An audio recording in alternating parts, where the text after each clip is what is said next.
Kashi news channel, सच है तो बोलेगा। पहाड़ों पर चल रही बर्फीली हवाओं की वजह से कोहरे और ठंड का सितम जारी है। दृश्यता शून्य के बराबर रहा तो सड़कों पर पहिए धीमे हो गए। स्टेशनों पर यात्रियों की ट्रेन लेट है तो तेज हवाओं की वजह से बढ़ी गलन ने आम जनजीवन को प्रभावित किया है। लाइट की रोशनी में सड़कों पर चल रही वाहनें बस किसी तरह मंजिल को तय कर रही है। अपनी ट्रेनों के इंतजार में घंटों बैठे यात्री सब्र का घूंट पी रहे हैं। कोई कह रहा है कि भगवान जमा देंगे क्या, तो किसी ने कहा हाड़ कपा देने वाली ऐसी ठंड पहले ना देखी। फिलहाल देखिए ठिठुरन और गलन के बीच आज की रिपोर्ट अनंत यादव के साथ। बता दें कि आसमान में छाए कोहरे ने परिंदों की उड़ान को जहां कम किया है तो वहीं जमीन पर रहने वाले बाशिंदों की जिंदगी में भी ठिठुरन बढ़ाई है। तेज हवाओं की झोंके जो हाड़ कपाती रही है तो वहीं 10 डिग्री टेम्परेचर ने लोगों को घरों में कैद कर दिया है। वहीं रोजमर्रा की जिंदगी जीने वाले जैसे तैसे बाहर निकल रहे हैं, लेकिन उनके चाल को इस धुंध ने धीमा कर दिया है।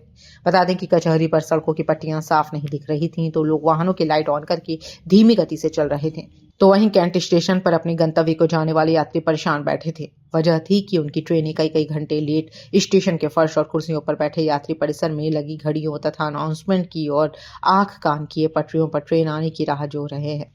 कुछ यात्रियों ने तो कहा कि पानी को जमा देने वाली ठंड इस बार आई है। गौरतलब है कि बनारस में 10 डिग्री टेम्परेचर से भी कम ठंड पड़ रहा है। आम जनमानस अपने घरों से निकलने में भी कतरा रहा है, तो वहीं वाराणसी में गंगा घाटों पर जहां चहल पहल हुआ करती थी, आज वहां ठंड की वजह से सन्नाटा पसरा हुआ है।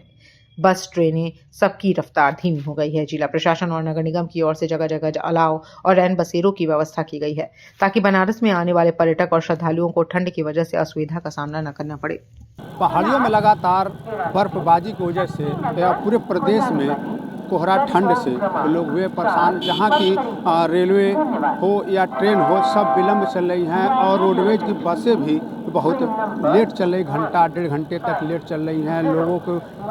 लोग चल रहे हैं और जिसको ज़रूरी काम है उसको तो घर से निकलना ही निकलना है। आपको दिखाएंगे कि किस तरह से लोग अपने अपने गाड़ी का इंतज़ार लोग कर रहे हैं। और यहाँ पे अलाव की जगह जगह भी व्यवस्था किया गया है प्रशासन की तरफ से कि लोग आवें, और बाहरी पर्यटक लोग आ रहे हैं और अलाव की भी व्यवस्था किया गया है कि ताकि किसी को किसी तरह का परेशानी न हो।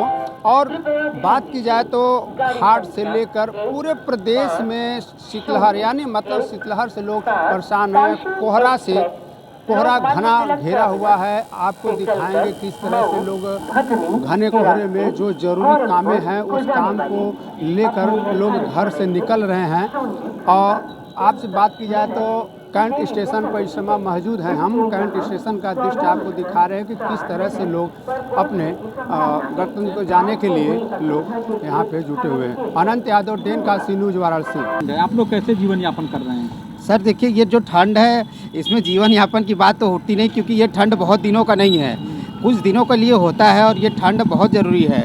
ठंड नहीं पड़ता फिर भी लोग नाराज़ होते हैं और ठंड पड़ रही है तो लोग इसका एंजॉय ले रहे हैं और बाकी सब लोग अपना काम काज थोड़ा सा बचा के अपने हिसाब से लोग कर रहे हैं। और फील्ड में भी लोग हैं और बाकी सब लोग देख ही रहा है। तो आप कैसे? जी, ये जो ठंड पड़ रही है इसका तो जो है वो तो मौसम का जो भी है वो तो है, लेकिन जो मोदी जी ने जो बनारस में कार्य किया है उसको लेकर जो सैलानी हैं वो जो शिमला मनाली इससे ज़्यादा कई इंटरेस्ट हमारे बनारस में दिखा रहे हैं और लोग बनारस में आ रहे हैं और मौसम का भी लुत्फ़ उठा रहे हैं, साथ साथ बाबा विश्वनाथ का दर्शन भी कर रहे हैं और मौसम का लोग मज़ा आनंद सब ले रहे हैं।